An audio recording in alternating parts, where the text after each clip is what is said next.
Shalom semuanya, saya mengundang setiap jemaat Tuhan untuk mengalami kasih Tuhan Yesus. Dan kuasanya akan menjamah saudara di rumah-rumah.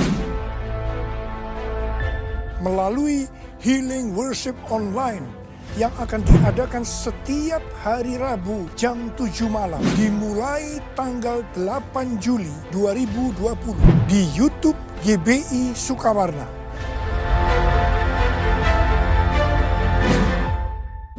Tuhan Yesus memberkati.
Mazmur 91 ayat 1. Dalam lindungan Allah, orang yang duduk dalam lindungan yang maha tinggi dan bermalam dalam naungan yang maha kuasa.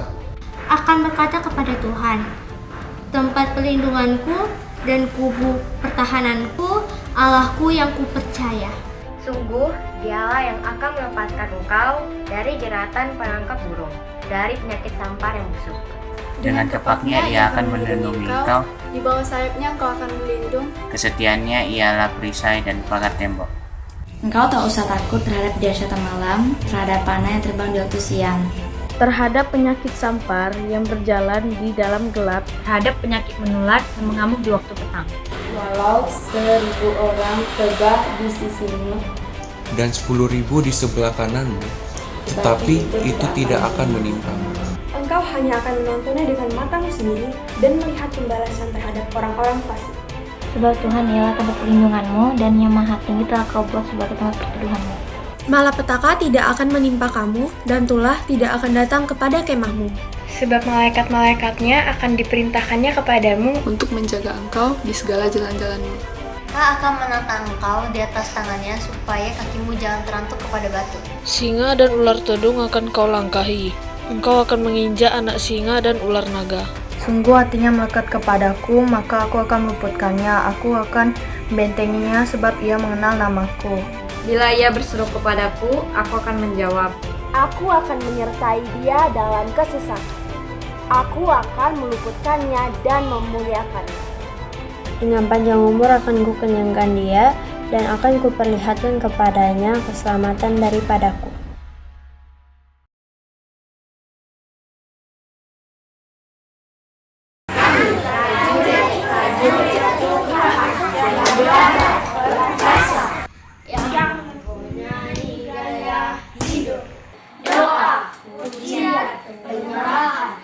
Bersama-sama siang dan malam yang melakukan kehendak Bapa yang tinggi.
Cool, Community of Love, setiap hari Selasa jam 7 malam. Daftarkan diri kamu untuk tergabung di dalam Cool.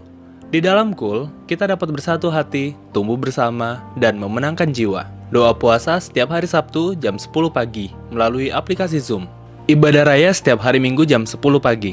Dapat diakses melalui channel YouTube dan Facebook. Ibadah anak setiap hari Minggu jam 7 pagi melalui channel YouTube.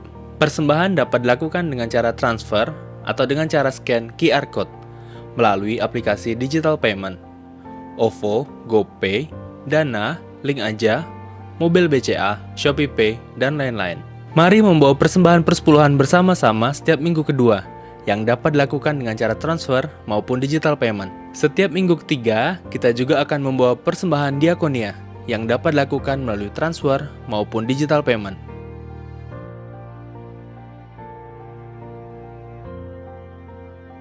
Bagi jemaat cabang dapat melakukan persembahan dengan cara transfer ke rekening cabang masing-masing. Warta gereja yang berisi tentang renungan dan info kegiatan gereja tetap diterbitkan dalam bentuk digital dan dapat diakses dengan cara scan QR berikut. Sumber informasi bagi jemaat Cool, di mana kita dapat menemukan berbagai macam barang dan jasa yang dijual oleh sesama jemaat melalui akun Instagram Cek Toko Cool. Untuk informasi lebih lanjut, dapat menghubungi sekretariat gereja melalui nomor WhatsApp 0851 0000 8962. Untuk terus mendapatkan update tentang gereja kita, follow akun sosial media kita di Instagram, Facebook, YouTube, Spotify, dan TikTok. Apa yang dimaksud dengan Pentakosta ketiga? 1. Pentakosta ketiga adalah pencurahan Roh Kudus yang dahsyat di zaman now, melebihi yang terjadi di Azusa Street. 2. Pentakosta ketiga akan mengakibatkan penuaian jiwa yang terbesar dan yang terakhir sebelum Tuhan Yesus datang kembali. 3. Pentakosta ketiga akan membangkitkan generasi Yeremia, yaitu anak-anak muda yang dipenuhi Roh Kudus, cinta mati-matian kepada Tuhan Yesus, tidak kompromi terhadap dosa, dan akan bergerak untuk memenangkan jiwa. 4. Pentakosta ketiga lahir di Indonesia dan bergerak ke bangsa-bangsa. Gerakan ini dari timur ke barat dan akan kembali ke Yerusalem. 5. Pentakosta ketiga akan memberikan kuasa untuk menyelesaikan amanat agung, dan setelah itu Tuhan Yesus datang kembali.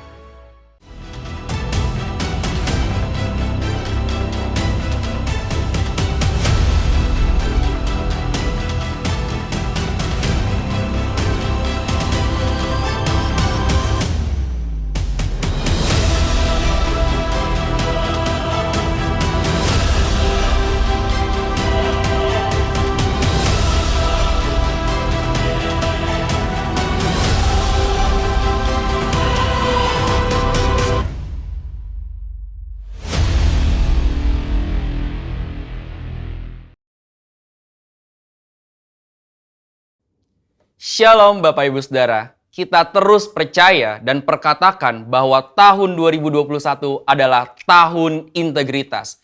Apabila kita berbicara tentang integritas, ada satu teladan yang perkataan, hati, dan tindakannya selaras.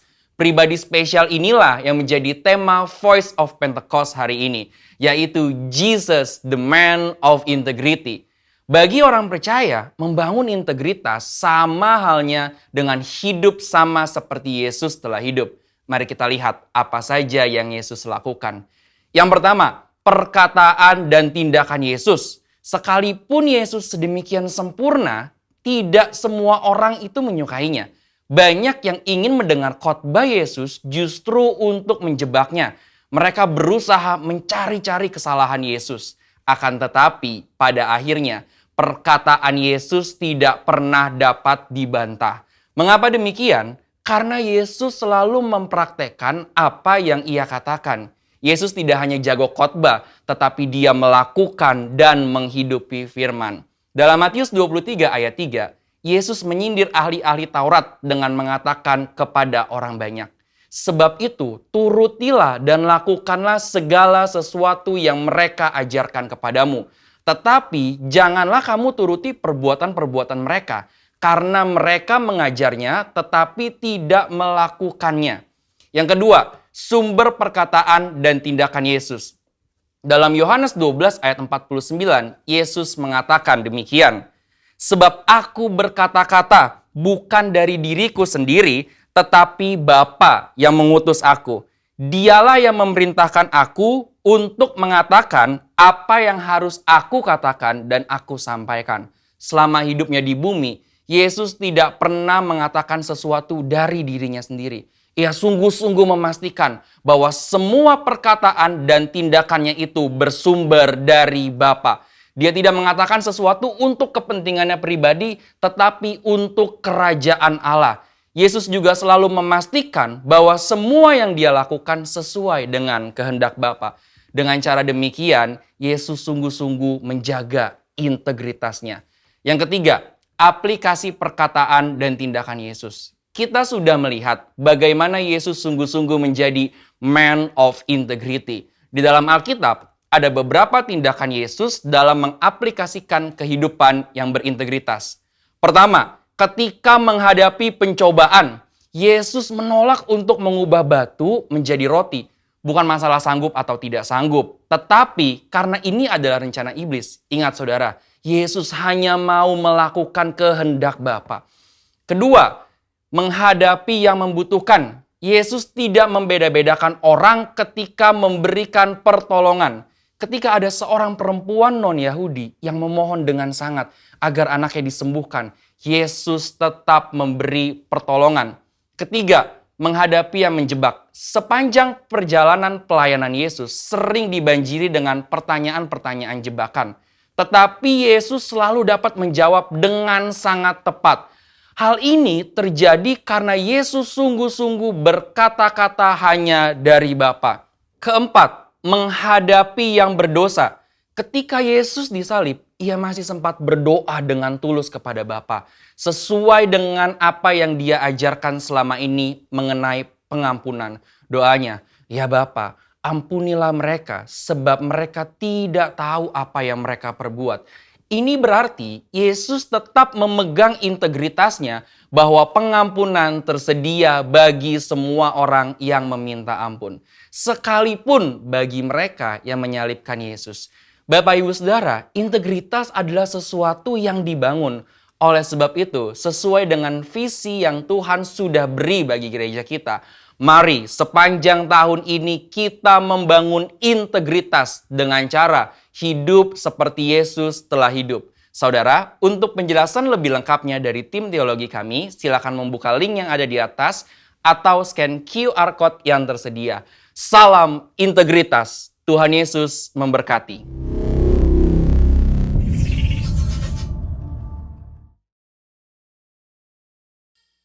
Shalom, haleluya. Tidak terasa kita berada di minggu yang terakhir di bulan Januari ini. Terima kasih Tuhan Yesus, saya undang kepada Bapak Ibu untuk bangkit berdiri. Kita akan bersatu hati, kita berdoa. Terima kasih Tuhan Yesus buat penyertaan dan kasih-Mu Bapa. Kami bangga punya Allah yang luar biasa seperti Engkau. Kami ingin Tuhan memiliki Allah yang luar biasa seperti Engkau ya Bapa. Kami bangga Tuhan, kami butuh kekuatan Tuhan di hari-hari ini Tuhan. Terima kasih Roh Kudus, terima kasih Bapa. Terima kasih.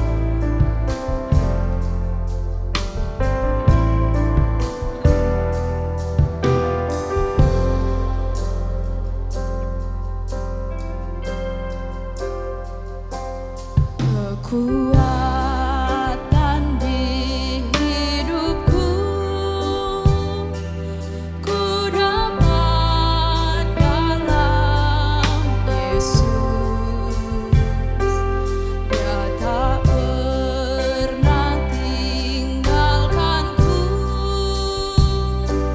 setia menopangku, berseru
Kami percaya Tuhan. Sungguh ku percaya tiada yang mustahil. Mujizat masih ada dalam hidupku. Sembuhkan sakitku, pulihkan jiwaku. Mujizat masih ada bagiku. Sungguh ku percaya tiada yang mustahil. Mujizat masih ada dalam hidupku. Mari percaya Bapak Ibu. Sembuhkan sakitku, pulihkan jiwaku. Mujizat masih ada bagiku. Sungguh ku percaya tiada yang mustahil. Mujizat masih ada dalam hidupku.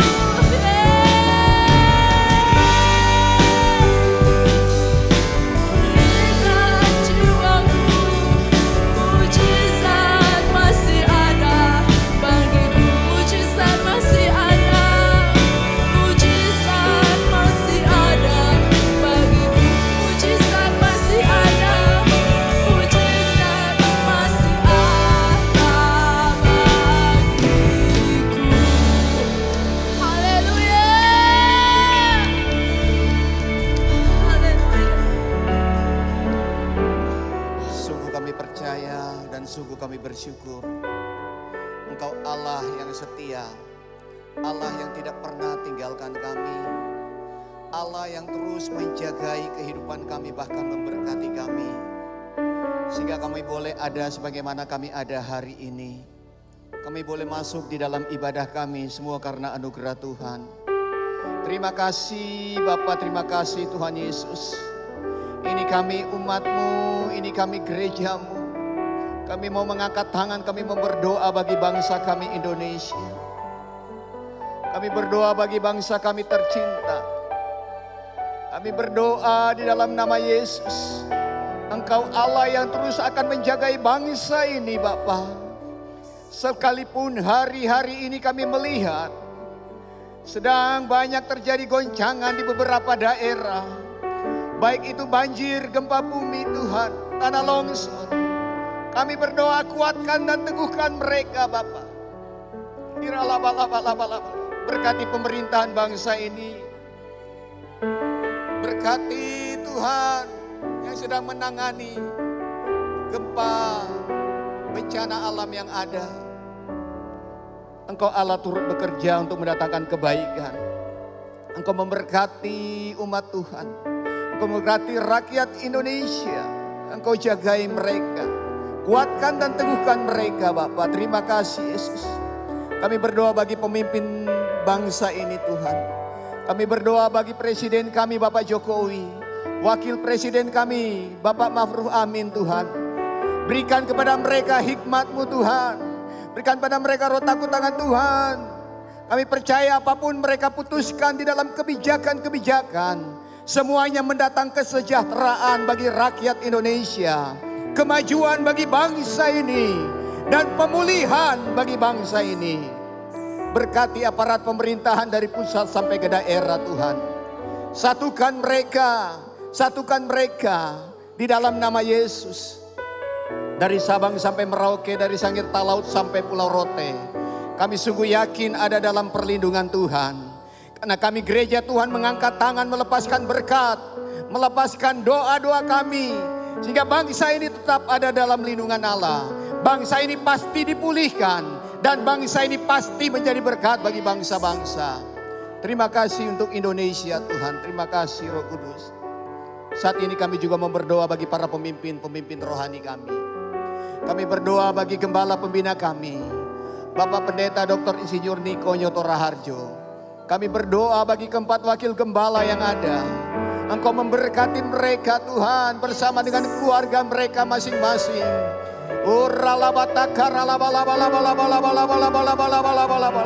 Engkau berikan daya tahan rohani yang kuat kepada mereka. Engkau berikan hikmat Allah, berikan pewahyuan yang baru Tuhan, untuk menyatakan tuntunan-tuntunan-Mu bagi gereja-Mu ini. Dan tuntunan itu sampai kepada kami yang ada di Rayon 13, sampai kepada jemaat-jemaat-Mu Tuhan, untuk menerima kekuatan daripada Tuhan. Berkati Tuhan, berkati gembala rayon kami di tempat ini. Dari tempat ini kami mengangkat tangan memberkati gembala rayon kami, Bapak Pendeta Irfan Yonatan. Engkau juga memberikan kekuatan baginya, kesehatan, perlindungan yang sempurna, bersama dengan istri, anak, menantu, dan cucunya.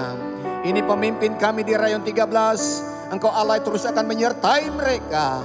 Kami percaya berkat dari kepala akan turun kepada janggut sampai ke bawah, sampai kepada jemaat Tuhan. Berkat yang sama kami terima. Terima kasih Bapa, terima kasih Tuhan. Berikan hikmat-Mu baginya, pengurapan baru ada baginya. Berkati para gembala-gembala cabang dan ranting yang ada di Rayon 13. Kami berdoa Engkau kuatkan, teguhkan mereka. Berkati para pengerja-Mu yang Kau percayakan melayani di gereja-Mu ini Tuhan. Bahkan sampai kepada jemaat-jemaat Tuhan yang Engkau bawa dan Kau percayakan untuk Rayon 13. Kuatkan, teguhkan mereka.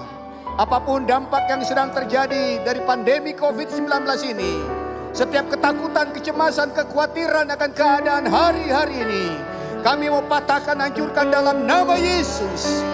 Ada kekuatan Allah yang mengalir saat ini. Ada penghiburan, ada sukacita Allah, ada iman percaya yang teguh kami lepaskan dalam nama Yesus. Karena kami tahu Allah kami tidak pernah meninggalkan kami. Allah kami tetap setia menyertai dan memberkati, melindungi, menjagai kami. Terima kasih Bapa, terima kasih Tuhan. Kami berdoa saat ini, mari jemaat Tuhan yang ada di rumah angkat tanganmu. Berkati setiap umat Tuhan yang ada di rumah-rumah, yang saat ini mereka sedang beribadah secara online. Apapun keadaan mereka hari ini Tuhan, Roh Kudus jamah jangkau mereka. Yang sakit Engkau sembuhkan, yang berbeban berat Engkau angkat beban mereka. Yang terikat kami lepaskan dalam nama Yesus. Berkat dan perlindungan Tuhan, Mazmur 91 menjadi bagian hidup daripada umat-umat Tuhan. Terima kasih Bapa. Berkati apa yang mereka kerjakan, lakukan hari ini. Allah terus menyertai kehidupan mereka. Terima kasih Roh Kudus, terima kasih Bapa. Segala pujian, syukur, kemuliaan bagi nama Tuhan. Dalam nama Yesus, dalam nama Yesus. Haleluya. Amin.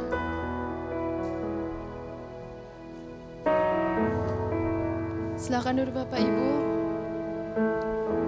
Kita akan mendengarkan firman Tuhan dari Allah kita yang besar. Haleluya Yesus.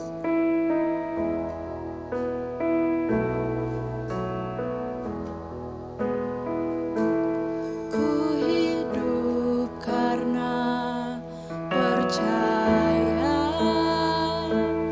Kau yang berjanji setia, pengharapanku selalu ada di dalam-Mu. Ku tidak akan menyerah meski dalam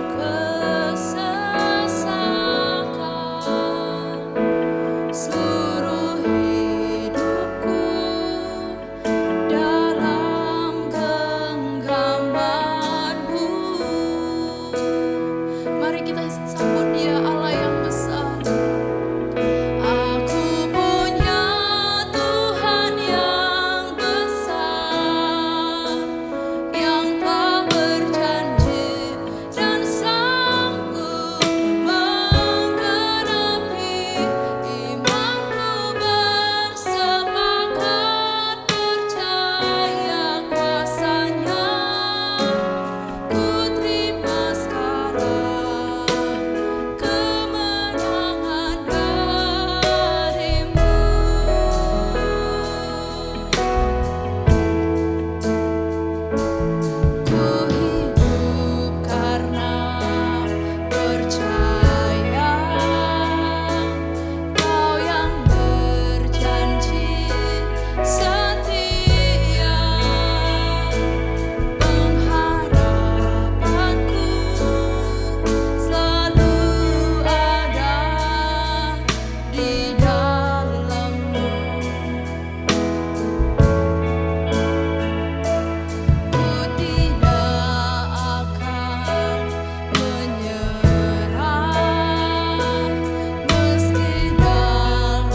Shalom Bapak Ibu Saudara sekalian, sebelum kita mendengarkan firman Tuhan, mari kita bersatu di dalam doa.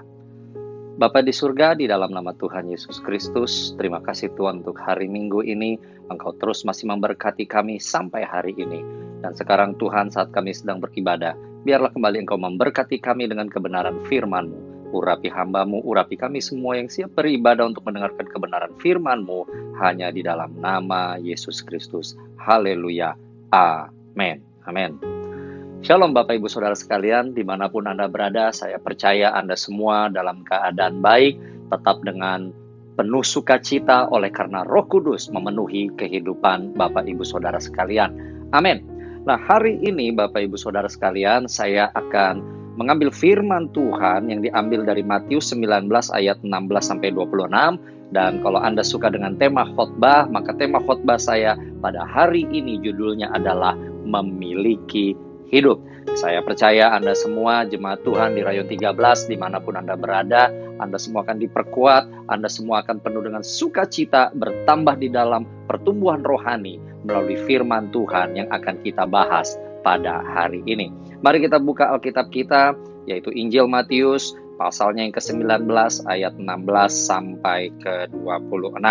Kita buka Injil Matius dari pasal yang ke-19 ayat yang ke-16 sampai yang ke-26. Demikian firman Tuhan. Ada seorang datang kepada Yesus dan berkata, "Guru, perbuatan baik apakah yang harus kuperbuat untuk memperoleh hidup yang kekal?" Jawab Yesus, "Apakah sebabnya engkau bertanya kepadaku tentang apa yang baik? Hanya satu yang baik. Tetapi jikalau engkau ingin masuk ke dalam hidup, turutilah segala perintah Allah." Kata orang itu kepadanya, "Perintah yang mana?" Kata Yesus, "Jangan membunuh, jangan berzina, jangan mencuri, jangan mengucapkan saksi dusta, hormatilah ayahmu dan ibumu, dan kasihilah sesamamu manusia seperti dirimu sendiri." Kata orang muda itu kepadanya, "Semuanya itu telah kuturuti, apalagi yang masih kurang?" Kata Yesus kepadanya, "Jikalau engkau hendak sempurna, pergilah, jualah segala milikmu dan berikanlah itu kepada orang-orang miskin, maka engkau akan beroleh harta di sorga, kemudian datanglah kemari dan ikutlah aku." Ketika orang muda itu mendengar perkataan itu, pergilah ia dengan sedih, sebab banyak hartanya. Yesus berkata kepada murid-muridnya, "Aku berkata kepadamu, sesungguhnya sukar sekali bagi orang kaya untuk masuk ke dalam kerajaan sorga. Sekali lagi aku berkata kepadamu, lebih mudah seekor unta masuk melalui lubang jarum daripada seorang kaya masuk ke dalam kerajaan Allah." Ketika murid-murid mendengar itu, sangat gemparlah mereka dan berkata, "Jika demikian, siapakah yang dapat diselamatkan?" Ayat 26, Yesus memandang mereka dan berkata, "Bagi manusia hal ini tidak mungkin, tetapi bagi Allah segala sesuatu mungkin." Yang percaya firman Tuhan memberikan kekuatan dan kelimpahan dalam kehidupan kita. Katakan amin. Katakan amin, Bapak Ibu Saudara sekalian. Haleluya.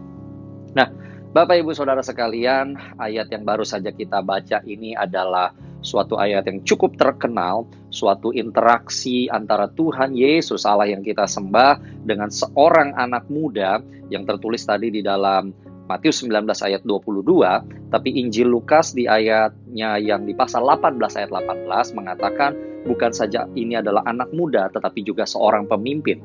Jadi pemimpin tetapi yang cukup muda. Dan ada sesuatu pesan yang luar biasa yang Tuhan Yesus sampaikan di dalam percakapan antara dia dengan anak muda ini, dan kemudian nanti akan disampaikan juga kepada murid-muridnya sendiri. Satu pesan yang Tuhan Yesus sampaikan adalah bagaimana memiliki hidup. Bapak Ibu Saudara sekalian, mengenai memiliki hidup dalam sudut pandang Alkitab, itu sebenarnya ada dua, Bapak Ibu Saudara. Memiliki hidup artinya berbicara bagaimana memiliki hidup kekal, yaitu nanti di dalam kekekalan untuk selama-lamanya bersama dengan Kristus. Tetapi Alkitab juga memandang memiliki hidup artinya bagaimana kita bisa memiliki kehidupan di atas muka bumi ini. Muka bumi ini kita tahu itu tidak kekal, ini adalah yang fana. Tetapi Alkitab memandang bahwa kita bukan hanya saja berfokus kepada kehidupan yang kekal nanti bersama dengan Tuhan, tetapi kita juga harus memperhatikan selama kita masih hidup di atas muka bumi yang sementara ini. Kenapa Bapak Ibu Saudara sekalian? Karena kedua hal ini sebenarnya tidak pernah terpisahkan. Kalau kita hanya berfokus mengenai kehidupan yang kekal nanti, kita tidak akan melakukan apa-apa selama kita masih di dalam masa transit ini, ketika kita masih ada di dalam masa yang tidak kekal ini. Tetapi kalau kita hanya berfokus kepada masa yang tidak kekal ini, yang hanya ada di muka bumi ini, maka kita tidak akan memikirkan kehidupan kita nanti setelah kehidupan kita berakhir di atas muka bumi ini. Nah, banyak sekali saya perhatikan orang-orang Kristen berpikir ketika dikatakan memiliki hidup itu hanya berbicara mengenai keselamatan nanti yang sempurna bersama Tuhan Yesus. No. Tetapi itu juga berbicara bagaimana we have a life. How do we gain life while we are on this earth? Bagaimana kita memiliki hidup selama kita masih ada di atas muka bumi ini, ya?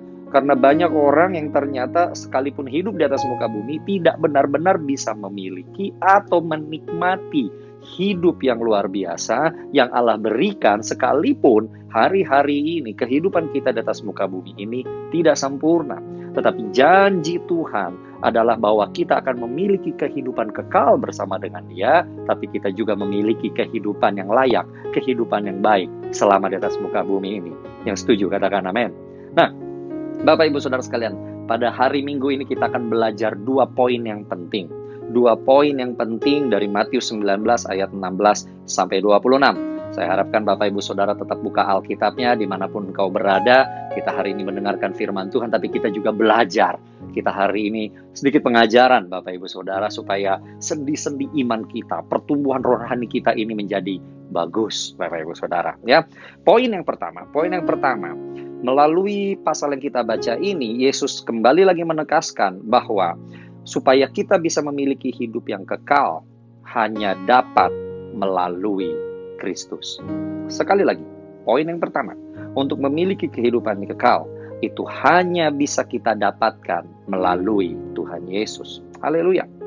Mari kita perhatikan tadi di dalam Matius 19 ayat yang 16. Orang muda ini datang lalu berkata begini, perhatikan kata-katanya ayat 16 ya. Guru, perbuatan baik apakah yang harus kuperbuat untuk memperoleh hidup yang kekal?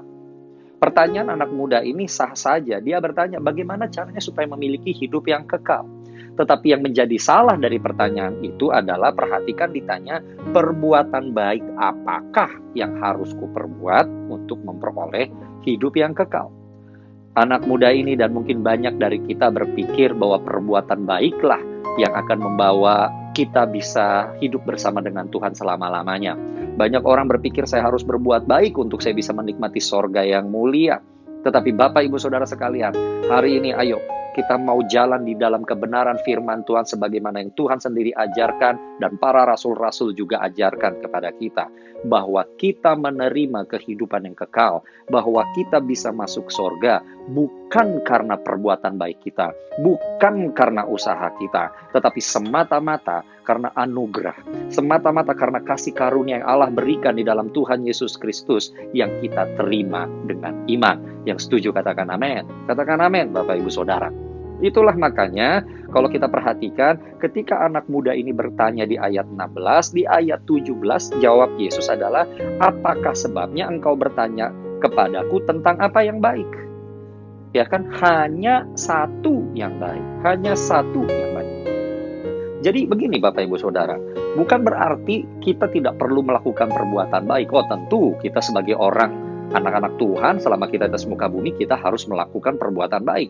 Kita harus meneladani apa yang Yesus lakukan. Tapi perbuatan baik itu sendiri bukanlah syarat pertama untuk kita memperoleh kehidupan yang kekal bersama dengan Tuhan. Tidak. Itu yang Tuhan Yesus katakan, kenapa engkau bertanya apa yang baik? Hanya satu yang baik. Semua perbuatan baik manusia di atas muka bumi ini tidak ada yang sempurna. Sebaik-baiknya kita tetap tidak sempurna. Tapi hanya ada yang satu sempurna, dan sosok itu tidak lain adalah Tuhan Yesus Kristus sendiri. Jadi kalau pertanyaannya adalah bagaimana untuk memiliki kehidupan yang kekal, Bapak Ibu Saudara, bukan perbuatan baik yang menjadi langkah pertama, tetapi menerima Tuhan Yesus Kristus sebagai Tuhan dan Juru Selamat pribadi di dalam kehidupan kita. Yang mengerti katakan amin. Perhatikan kata satu ya yang merujuk kepada pribadi Kristus itu sendiri. yang merujuk kepada Yesus Kristus itu sendiri, Bapak Ibu Saudara sekalian. Nah, kita lihat di sini ternyata ya Bapak Ibu Saudara sekalian, Alkitab sendiri jelas merujuk berkali-kali dan berkali-kali bahwa hanya melalui Yesus sajalah keselamatan kehidupan yang kekal itu bisa kita miliki, Bapak Ibu Saudara, ya. For example, kita semua tahu mengenai Yohanes 3 ayat 16, karena begitu besar kasih Allah akan dunia ini sehingga Ia mengaruniakan anaknya yang tunggal kepada kita, yaitu Tuhan Yesus Kristus, supaya yang percaya kepada Yesus tidak binasa melainkan beroleh hidup yang kekal. Jadi anugerah dari Tuhan kepada kita supaya hidup kekal adalah Yesus Kristus. Efesus 2 ayat 8-9. Bapak Ibu Saudara boleh buka, dikatakan bahwa kita diselamatkan oleh karena anugerah kasih karunia Allah, bukan karena perbuatan baik kita, bukan karena kekuatan kita, sehingga kita tidak bisa memegahkan diri atas hal itu. Kisah Para Rasul 4 ayat 12 pun menegaskan bahwa di bawah kolong langit ini tidak ada nama lain yang olehnya kita bisa diselamatkan. So, sekali lagi, untuk memperoleh hidup yang kekal, Bapak Ibu Saudara, itu hanya melalui Kristus dan di dalam Kristus. Katakan amin, haleluya. Perbuatan baik apapun yang dilakukan tanpa Kristus, yang dilakukan tidak melalui Kristus, tidak akan membuat orang memperoleh keselamatan. Hanya anugerah daripada Tuhan, hanya kasih karunia yang diberikan Allah kepada kita melalui Yesus Kristus yang kita terima dengan iman, yang bisa menyelamatkan kita. Yang setuju katakan amin, haleluya. Ingat ini baik-baik. Tapi Yesus kemudian melanjutkan bahwa tidak cukup hanya berhenti mengejar keselamatan. Makanya di ayat 17 perhatikan, tetapi jikalau engkau ingin masuk ke dalam hidup, if you want to have life, bagaimana supaya kehidupan di atas muka bumi ini baik, bagaimana supaya kita tetap bisa menjalankan kehidupan yang bagus, sementara kita masih menantikan keselamatan yang sempurna daripada Tuhan itu, yaitu hidup kekal itu terjadi, maka apa kata Tuhan Yesus di sana? Dikatakan, turutilah segala perintah Allah. Ayat 17, turutilah segala perintah Allah. Dan itu saya masuk ke dalam poin yang kedua. Tuhan Yesus sendiri mengajarkan supaya kita bisa memiliki hidup di atas muka bumi ini, di dunia ini adalah dengan menuruti segala perintah Allah. Bapak Ibu Saudara sekalian, tadi ayat yang kita baca ini sangat menarik. Kenapa? Karena di penjelasan Yesus selanjutnya mengenai menuruti segala perintah Allah, Tuhan Yesus menggunakan sesuatu yang orang Yahudi sangat familiar, dan saya percaya juga orang Kristen sangat familiar. Ketika ditanya sama orang muda itu, perintah yang mana yang harus kulakukan? Tuhan Yesus mengutip beberapa hukum moral yang umumnya bisa kita kenal dengan istilah 10 perintah Allah. Dan 10 perintah Allah, Bapak Ibu Saudara, terbagi atas 2 bagian. Yang pertama, ada perintah yang harus kita lakukan kepada Tuhan, dan ada perintah yang kedua juga sebenarnya kepada Tuhan, tetapi diekspresikan kepada sesama kita. Yang kepada Tuhan contohnya, jangan membuat Allah lain di hadapan Tuhan, menghormati hari Sabat, dan seterusnya. Bagaimana dengan yang bagian kepada sesama kita, hormati ayah dan ibu, ya, dan semua yang Tuhan Yesus katakan di dalam ayat 18, 19, dan seterusnya. Ya, dikatakan di sana, jangan membunuh, jangan berzina, ayat 18, jangan mencuri, jangan mengucap saksi dusta, hormati ayah ibumu, dan kasihilah sesama manusia seperti dirimu sendiri. Jadi Tuhan dengan jelas di sini berkata bahwa kalau kita mau memiliki hidup di atas muka bumi ini, ayo kasihi sesama, lakukan yang baik kepada sesama. Tetapi sebelum kita lakukan yang kepada sesama ini, maka yang kepada Tuhan harus selesai lebih dahulu. Itulah keselamatan itu. Kalau tidak, yang kepada sesamanya ini menjadi tidak lengkap.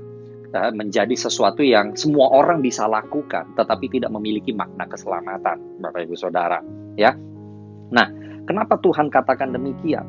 Karena orang yang mengaku telah memiliki keselamatan kepada Tuhan, yang telah melakukan bagiannya kepada Tuhan, tapi kemudian tidak melakukan bagiannya kepada sesama, lalu dia bilang, oh saya sudah selamat, tapi saya nggak peduli sesama. Tuhan katakan, Alkitab katakan itu adalah sesuatu yang sia-sia. Iman tanpa perbuatan adalah sia-sia, mati nggak ada gunanya. Orang tidak bisa mengklaim saya percaya Tuhan Yesus tetapi tidak mengasihi sesamanya. Dia tidak bisa mengatakan, oh saya mengasihi Tuhan Yesus tapi membunuh, mencuri, berzina, tidak menghormati ayah, ibu, tidak mengasihi sesama. Itu pasti bohong. Jadi Bapak Ibu Saudara sekalian, Alkitab jelas katakan iman penting, tetapi bukti dari iman itu pun sama pentingnya, yaitu apa? Perbuatannya. Ya. Seorang hamba Tuhan pernah berkata begini, you have faith, that's good, then show me your works, then I will show you what kind of faith you have.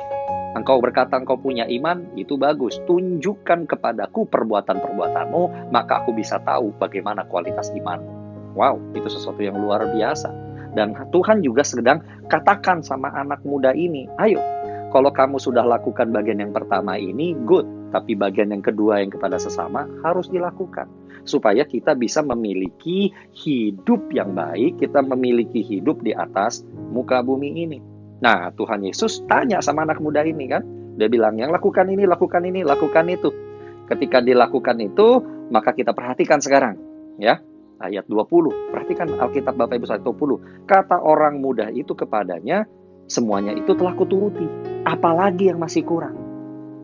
Bapak Ibu tahu apa yang kurang? Kalau Anda perhatikan tadi ayat 18 sampai 19, Tuhan Yesus kelihatannya sudah mengutip seluruh perintah Allah ya, yang ada di kitab Keluaran, tetapi sebenarnya ada satu yang belum dikutip oleh Tuhan Yesus. Tapi herannya anak muda ini semua berkata, semua telah dikuruti, apalagi yang masih kurang. Kalau anak muda ini mengklaim bahwa saya sudah mengikuti 10 hukum moral, seharusnya dibilang, Tuhan Yesus, Tuhan Yesus, Tuhan Yesus, masih kurang satu lagi perintahnya, masih kurang satu lagi. Tapi ternyata tidak, anak muda ini malah berkata, apalagi yang masih kurang, ya. Dia merasa bahwa yang terakhir pun sudah dia lakukan, ya. Apa itu yang terakhir? Perhatikan baik-baik. Yang terakhir adalah jangan menginginkan harta milik tetanggamu.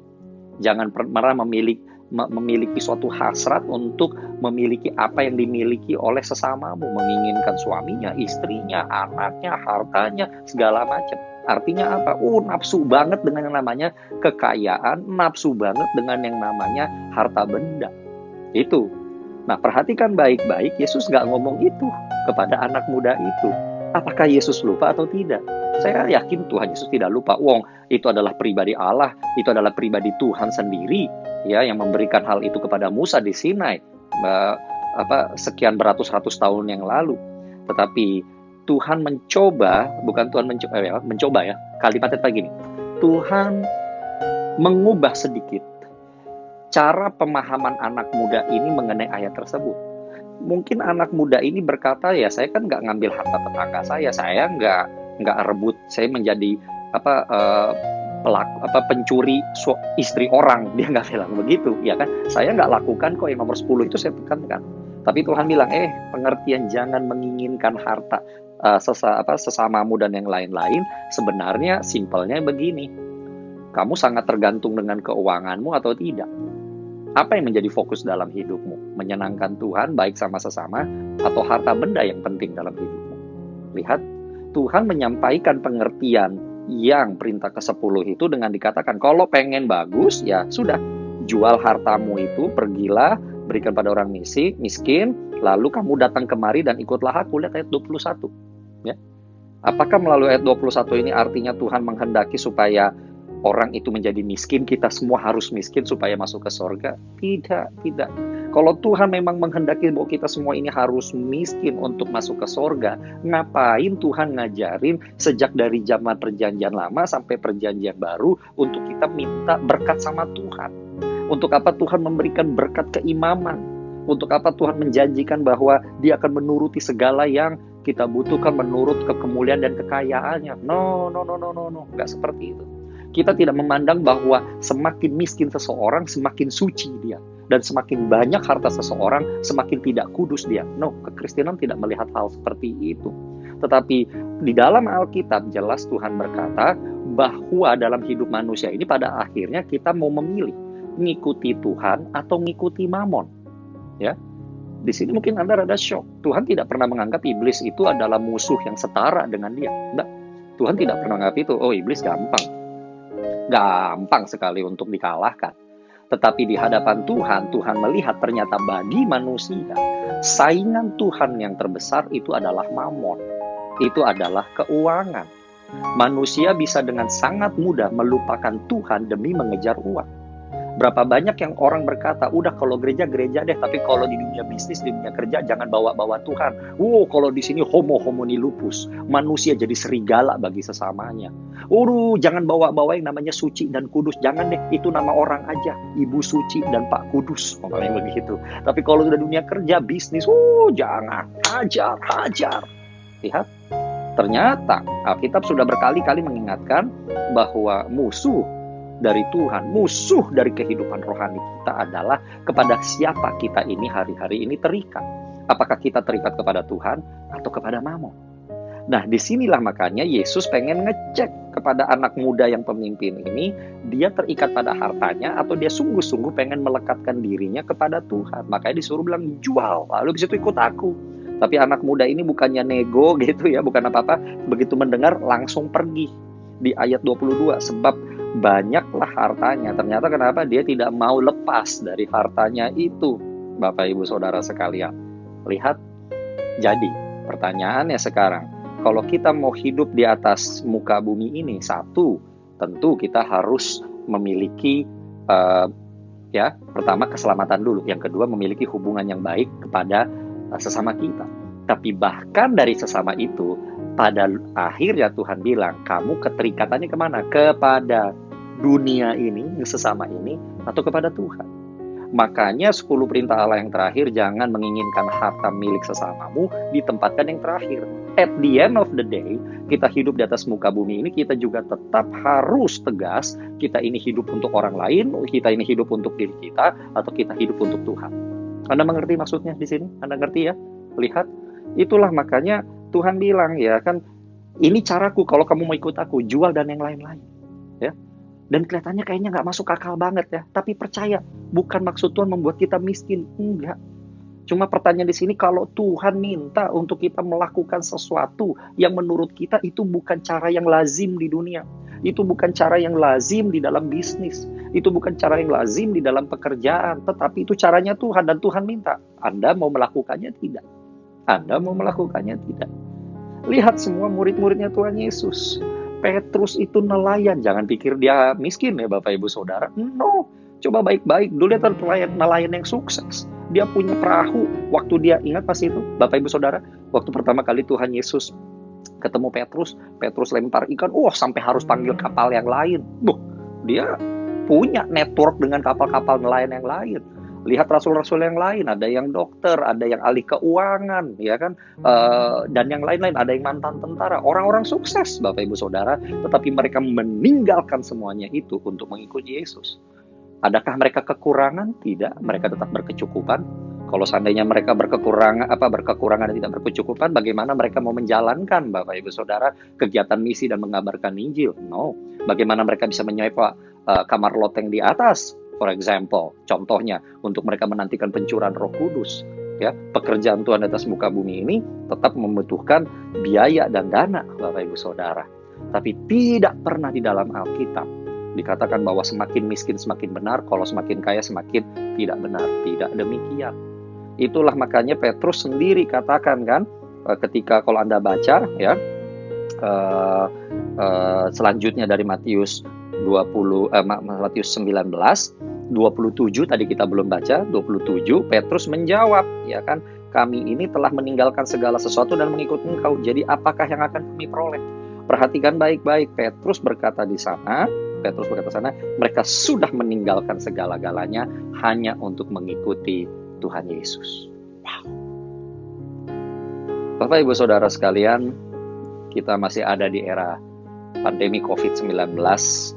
Dan salah satu side effect, efek samping dari pandemi COVID-19 ini, begitu banyak orang sekarang tiba-tiba menjadi jago di internet. Banyak yang positif, tapi yang negatif juga banyak. Dan salah satu yang,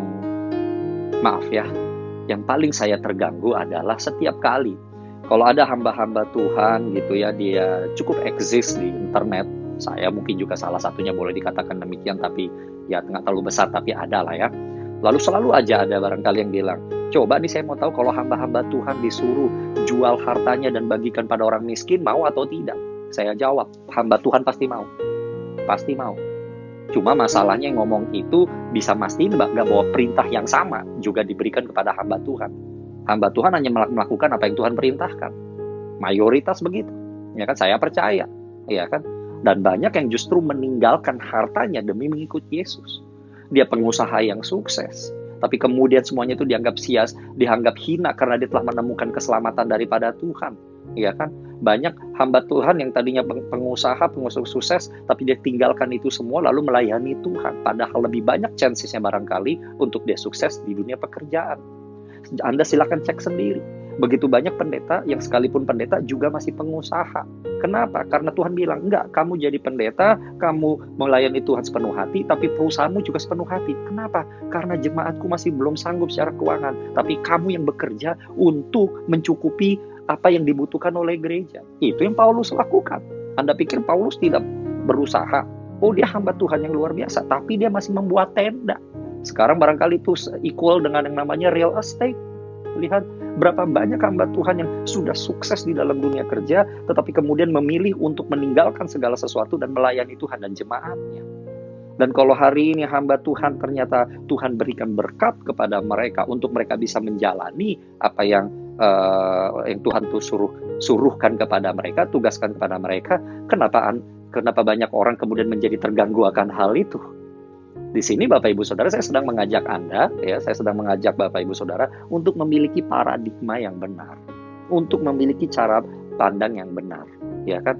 Pendetanya nggak boleh punya harta sama sekali, ya terus nanti dia mau bantu jemaat gimana? Pak bantuin Pak, anak saya sakit ini mau segala macam, waduh, lihat, Bapak Ibu Saudara jangan begitu pemandangan kita. Bukan karena kekayaan atau tidak kekayaan jadi ada ke surga atau tidak, tapi seberapa terikatnya kita kepada kekayaan. Semakin seseorang terikat kepada kekayaan, semakin dia susah untuk fokus kepada Tuhan dan pelayanan yang akan Tuhan percayakan. Tapi semakin dia memandang bahwa harta yang dia miliki semata-mata adalah karena anugerah Tuhan yang Tuhan percayakan kepada dia, justru semakin Tuhan tambahkan, dan Tuhan tambahkan. Saya percaya itu, dan yang percaya silahkan katakan amin. Haleluya. Lihat, Petrus, Bapak Ibu Saudara, dia pertanyaannya bagus. Kami sudah meninggalkan segala macam untuk mengikut-Mu Tuhan. Lalu apa yang kami peroleh? Ya, di ayat 27. Saya percaya juga bahwa itu juga yang jawaban Tuhan Yesus, itu juga menjadi jawaban bagi kita semua. Perhatikan ayat 28. Wow, luar biasa, ya. Dikatakan Yesus berkata kepada mereka, ya, sesungguhnya aku berkata kepadamu, sesungguhnya pada waktu penciptaan kembali langit dan bumi yang baru, ya, apabila anak manusia bersemayam di tahta kemuliaannya, kamu yang telah mengikut aku akan duduk juga di atas 12 tahta untuk menghakimi ke-12 suku Israel. Wow. Ya, artinya apa? Kita akan memerintah bersama dengan Tuhan. Itu konsisten di dalam perjanjian baru. Ya, orang yang ikut Tuhan dengan sepenuh hati, ya, dia akan juga memerintah bersama dengan Tuhan Yesus, menjadi hakim, ya, menghakimi malaikat-malaikat, bahkan menghakimi, ya, bumi, Bapak Ibu Saudara, ke-12 suku Israel dan yang lain-lain. Itu melambangkan gambaran manusia di atas muka bumi ini. Wow. Nah, Bapak Ibu Saudara, kalau mau jadi pemerintah, kalau mau jadi penguasa dan hakim yang baik, tentu harus ada masa trainingnya, harus ada masa percobaan, harus ada masa latihan, ya kan? Kapan itu masa training dan masa latihannya? Sekarang nih, di atas muka bumi ini. Sekarang di atas muka bumi ini. Orang yang berkata, ini hidupku Tuhan, ku serahkan kepadamu. Aku akan melakukan apapun yang kau suruh. Jadi pengusaha, siap. Jadi pendeta, siap. Jadi pendeta dan pengusaha, siap. Kumpulkan harta untuk bantu misi, siap. Jual semuanya, kamu yang jadi misi, siap. Lakukan, Bapak Ibu Saudara sekalian. Kenapa? Itu masa trainingnya. Semakin kita berkata, ya aku siap Tuhan. Apa yang terjadi? Tuhan sedang persiapkan kita untuk menjadi penguasa-penguasa nanti bersama dengan Dia. Tuhan sedang siapkan kita menjadi hakim-hakim bersama dengan Dia. Termasuk Tuhan akan memberikan berkat kepada kita supaya kita dilatih bisa menjadi penguasa yang baik, pengelola yang baik dari segala harta dan berkat yang Tuhan berikan pada kita. Bagaimana seseorang bisa menjadi penguasa dan pengelola sumber daya kekayaan yang Tuhan berikan kalau dia tidak dilatih di atas muka bumi ini. Salah satu tujuannya kenapa anak-anak Tuhan diberikan berkat, hamba-hamba Tuhan juga dapat berkat adalah ya karena memang lagi dilatih untuk bisa memerintah bersama dengan Tuhan. Lihat Bapak Ibu Saudara. Jadi kembali lagi, kalau kita rekap hari ini Bapak Ibu Saudara, apa yang sudah kita bahas, bahwa untuk memiliki kehidupan yang kekal hanya melalui Kristus. Kita menerima anugerah keselamatan itu dengan iman, bukan karena perbuatan baik kita. Tetapi poin yang kedua, setelah kita menerima anugerah keselamatan itu, maka kita harus melakukan perbuatan baik sebagai bentuk ucapan syukur, sebagai bukti bahwa kita memiliki iman di hadapan Tuhan, yaitu dengan melakukan perbuatan-perbuatan baik kepada sesama kita. Dan di akhir dari semuanya itu, Tuhan akan mengecek lagi waktu kita melakukan itu semua supaya kita bisa memiliki hidup yang atas muka bumi ini. Hati kita ini terpaut kepada hal yang sementara seperti keuangan itu, atau terpaut kepada Tuhan yang kekal. Bapak Ibu Saudara, saya percaya di tahun 2021 ini, Jemaat Rayon 13 dimanapun engkau berada, engkau semakin cinta Tuhan, engkau semakin berkata, Tuhan ini hidupku pakai untuk kemuliaan-Mu. Saya percaya hari-hari ini akan lebih banyak yang berkata ya dan amin untuk lagu yang selalu kita nyanyikan di masa hari-hari yang lalu. Hidup ini adalah penyembahan. Ayo kita berikan hidup ini. Kita berikan waktu. Kita berikan talenta apapun yang kita buat ini untuk menyenangkan hati Tuhan dan untuk membangun jemaatnya. Hanya orang-orang yang melakukan inilah yang akan memiliki hidup yang sesungguhnya di atas muka bumi ini dan akan menuai hasilnya juga kelak di dalam dunia kekekalan. Tuhan Yesus memberkati Bapak Ibu Saudara sekalian. Haleluya. Mari kita satu di dalam doa. Bapa di surga, di dalam nama Tuhan Yesus Kristus, terima kasih Tuhan atas firman-Mu Tuhan pada hari ini. Engkau sedang mengajar kami Tuhan, untuk kami kuat Tuhan di dalam sendi iman kami akan keselamatan kami. Tapi Engkau juga sedang mengajar kami supaya kami bisa memiliki hidup yang baik di atas muka bumi ini.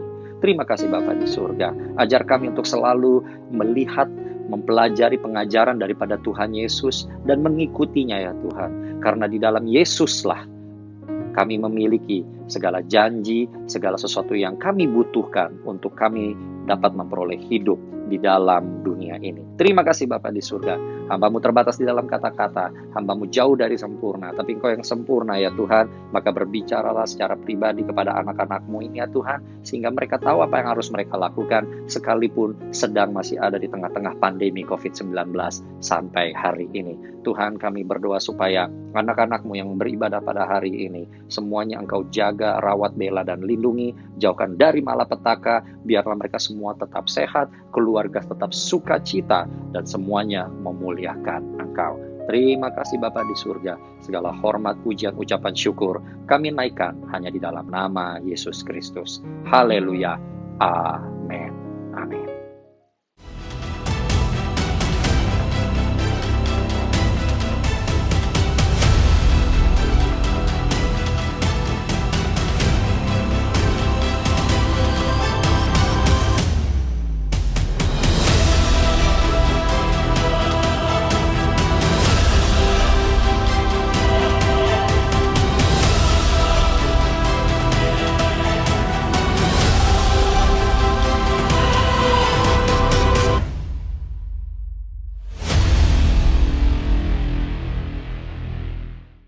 Salam Bapak Ibu Saudara yang dikasih oleh Tuhan, tiba saatnya kita akan memberikan persembahan.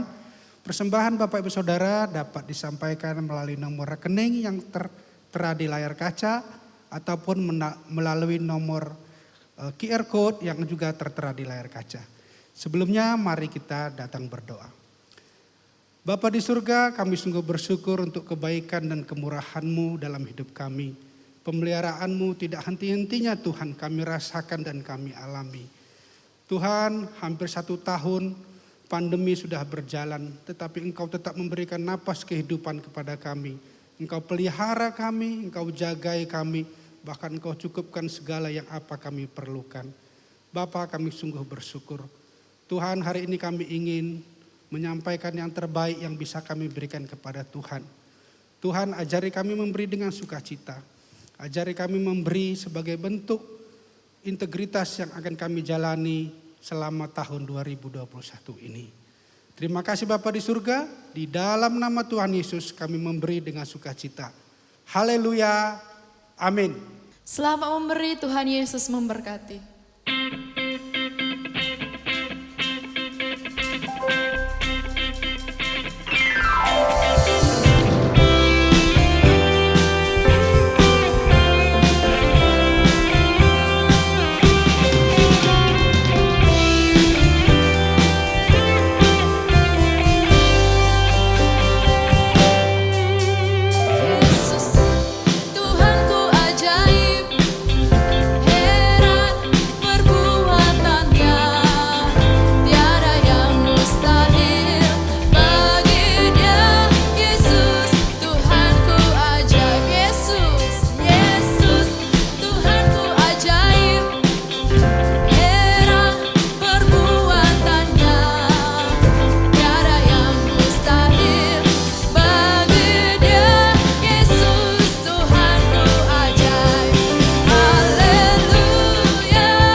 Para pemenang adalah orang-orang yang bersemangat. Untuk itu, engkau yang beribadah pada hari ini adalah orang-orang yang luar biasa.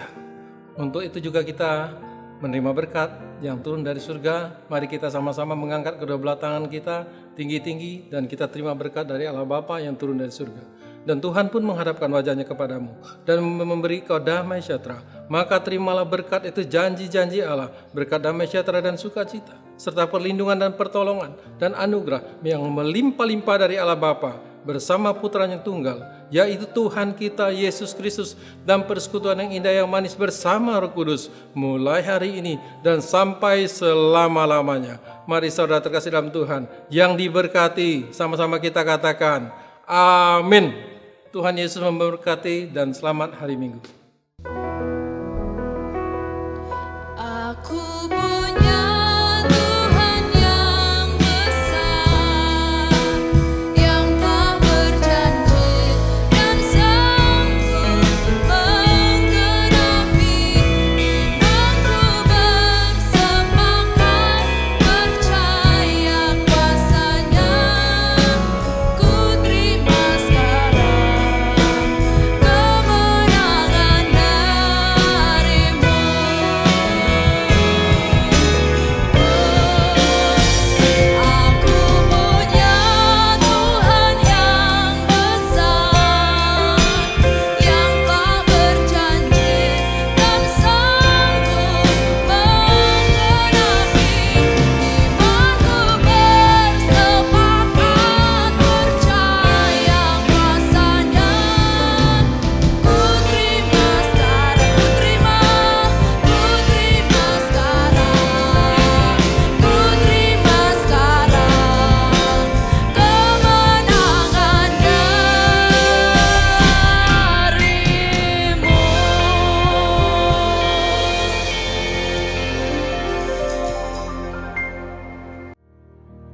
Cool Community of Love, setiap hari Selasa jam 7 malam.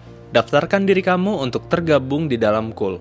Di dalam Cool, kita dapat bersatu hati, tumbuh bersama, dan memenangkan jiwa. Doa puasa setiap hari Sabtu jam 10 pagi melalui aplikasi Zoom. Ibadah raya setiap hari Minggu jam 10 pagi. Dapat diakses melalui channel YouTube dan Facebook. Ibadah anak setiap hari Minggu jam 7 pagi melalui channel YouTube. Persembahan dapat dilakukan dengan cara transfer atau dengan cara scan QR Code melalui aplikasi digital payment. OVO, GoPay, Dana, Link Aja, Mobil BCA, ShopeePay, dan lain-lain. Mari membawa persembahan persepuluhan bersama-sama setiap minggu kedua yang dapat dilakukan dengan cara transfer maupun digital payment. Setiap minggu ketiga, kita juga akan membawa persembahan diakonia yang dapat dilakukan melalui transfer maupun digital payment.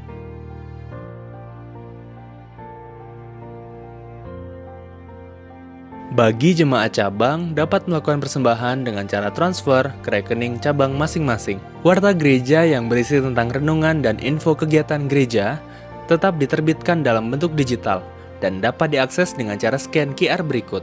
Sumber informasi bagi jemaat Cool, di mana kita dapat menemukan berbagai macam barang dan jasa yang dijual oleh sesama jemaat melalui akun Instagram Cek Toko Cool. Untuk informasi lebih lanjut, dapat menghubungi sekretariat gereja melalui nomor WhatsApp 0851 0000 8962. Untuk terus mendapatkan update tentang gereja kita, follow akun sosial media kita di Instagram, Facebook, YouTube, Spotify, dan TikTok.